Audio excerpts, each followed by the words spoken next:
Yeah, well, digital storytelling is about telling stories.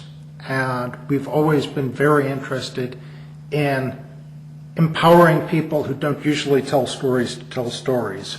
This has led us, I think, to diminish the importance of telling good stories and telling stories well and learning to tell stories better.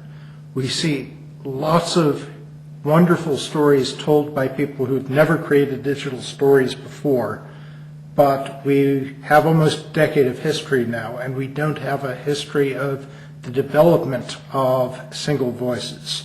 We have relatively few stories that have been told by people who have tried time and time again to develop a better way of telling the story, or who have tried time and time again to tell different stories. I'm really not saying that they're bad stories. This is one reason I keep trying out the sermon, is people keep hearing that I'm picking on the people who are telling new stories. And it's not that they're bad storytellers or that they're bad stories.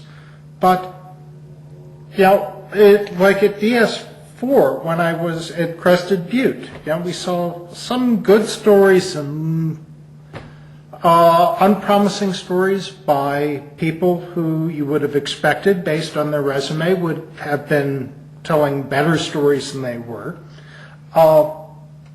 But that's 3-4 years ago. The digital story we know is a small story. And where are the 5th and 6th and 7th stories from these very same people, so that we could trade trade a history, watch the development of a voice, or watch all these different ways of telling a story?